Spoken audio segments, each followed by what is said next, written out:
The auction notice was one paragraph long, tucked between a foreclosed dairy barn and a used tractor listing.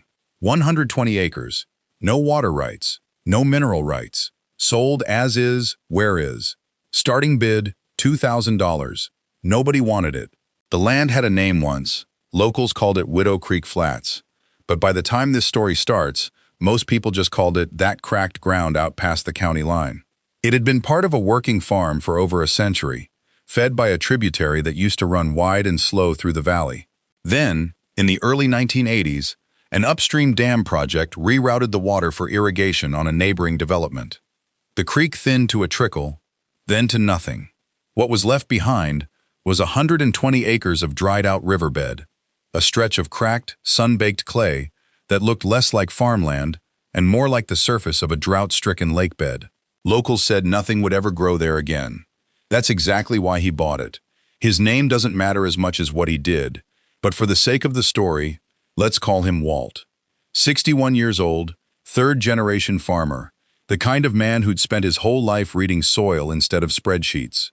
He'd sold his own family's dairy operation 2 years earlier, after his wife passed, and he was, by his own admission, looking for something to fix, because I didn't know how to fix myself. When he walked the property for the first time, it looked hopeless. The cracks in the clay were wide enough to swallow a boot. Some ran 4 or 5 feet deep. In the summer heat, the ground had contracted so violently that it had split into thousands of polygon-shaped plates, a pattern soil scientists call desiccation cracking. The same phenomenon you see in a dried-up mud puddle, just scaled up across more than 100 acres. The soil had a mineral crust on top, pale and chalky, a sign of salt and mineral buildup from years of evaporation with no water flowing through to flush it out. Most farmers would have kept driving. Walt got out of his truck and knelt down. He picked up a piece of the cracked clay, broke it in half, and noticed something. Underneath that crust, the clay was dense, heavy, and dark. Riverbed soil, even dried out, carries something most farmland doesn't: decades, sometimes centuries, of fine sediment deposits. Silt. Clay. Organic matter washed down from upstream, layer after layer, like sedimentary rock but softer, richer, still alive underneath the surface. He paid the $2,000 in cash the same week. The first few months were nothing but disappointment. Walt brought in a soil consultant from the State Agricultural Extension Office, a woman who'd spent 20 years studying reclaimed farmland. Her first test results weren't encouraging. The topsoil, if you could even call it that, was compacted to the point of near impermeability. Water, when they trucked some in for testing, simply sat on the surface instead of soaking in. This is a textbook case of what agronomists call hardpan or claypan, a dense, compacted subsurface layer that blocks root penetration and drainage, common in old riverbeds and floodplains where fine sediment has been pressed down over years without disturbance. The pH readings were also a problem. The soil tested alkaline, in some spots as high as 8.4, well outside the sweet spot of 6.0 to 7.0 that most row crops and pasture grasses need to access nutrients properly. And there was almost no visible biological activity. No earthworms, no fungal threads. The soil consultant put it plainly: this ground has been dead for 40 years. It's not that it can't come back. It's that nobody's tried. That sentence stuck with Walt more than any test result did. He started small. Instead of trying to plant anything that first season, he focused entirely on breaking the compaction and reintroducing organic matter. The same two problems every reclaimed riverbed or floodplain farmer eventually has to solve. He brought in a used keyline plow, a tool designed specifically for this kind of work. Unlike a standard plow that inverts soil, a keyline plow cuts narrow, deep slits into the ground without turning it over, following the natural contour of the land, so that water, when it finally came, would spread evenly across the field, instead of channeling straight through the old cracks and washing away whatever topsoil existed. Then he did something that got him laughed at by 2 of his neighbors.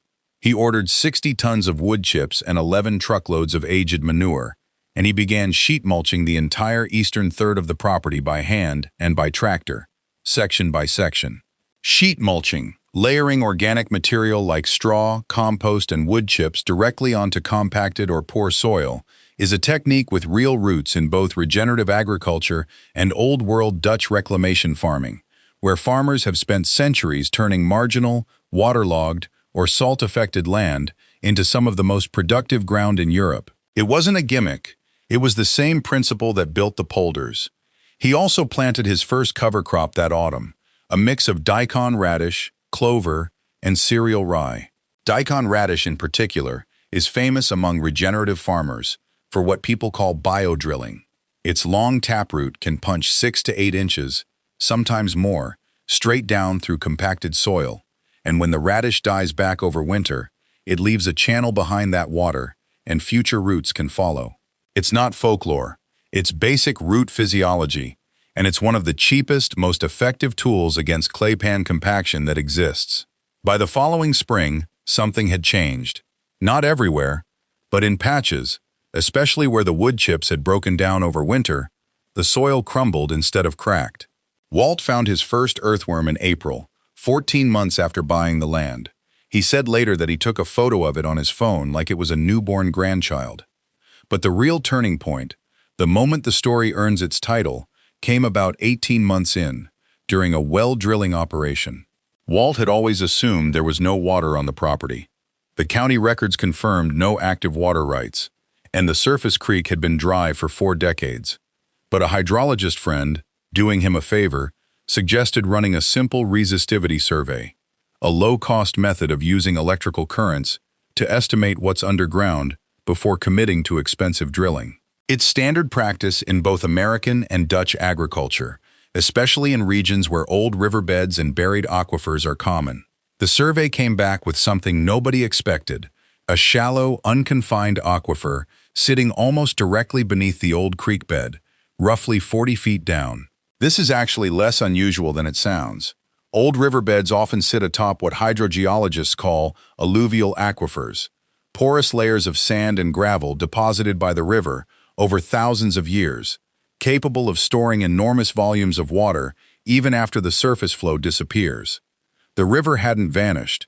It had gone underground, the way many rivers do when upstream diversion cuts off their surface channel but leaves the buried water-bearing layer intact. They drilled a test well. At 42 feet, they hit water, clean, cold, and flowing, at a rate the hydrologist called genuinely surprising for a piece of ground everyone assumed was dead. That well changed everything.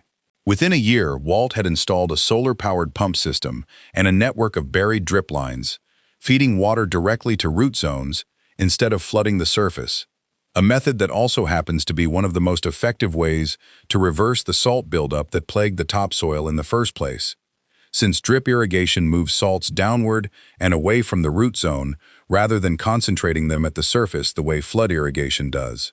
By year 3, the eastern third of the property, the section he'd sheet mulched first, was producing a full rotation of alfalfa and forage sorghum, both of which are known for their deep root systems and their tolerance for the kind of marginal, slightly alkaline soil that had once made this land unfarmable. By year 4, he'd added a modest herd of grass-fed cattle, rotational grazing them across paddocks that hadn't held a single blade of grass in living memory. What makes this story land the way it does isn't just the transformation, it's the timeline and the specific, provable science behind every step. This wasn't a miracle. It was 4 years of unglamorous, methodical work rooted in real soil biology and hydrology, breaking compaction with keyline plowing, feeding biology with organic matter, using taproot cover crops to open channels, discovering a buried alluvial aquifer through basic geophysics, and correcting salinity through drip irrigation instead of flooding. Every one of those steps is documented, teachable, and repeatable, which is exactly why this story resonates with people who've spent their lives working land of their own. It's not a fantasy about buried treasure. It's a story about buried water, buried biology, and the kind of patience that doesn't show results for a year, sometimes 2, before it finally does. Today, that 120 acres produces enough hay and pasture to support 80 head of cattle through most of the grazing season, supplemented by the alfalfa rotation during the driest months. The cracked, chalky ground that cost $2,000 and that everyone in the county considered worthless is now valued, by conservative estimate, at well over $500,000. Not because of speculation, but because it produces. Walt still keeps a piece of that original cracked clay on his windowsill, the one he broke in half the day he first walked the property. He says it reminds him that most things that look dead are just waiting on water, time, and somebody stubborn enough to show up for both. If there's a lesson buried under 120 acres of old riverbed, it's this one. The land wasn't broken.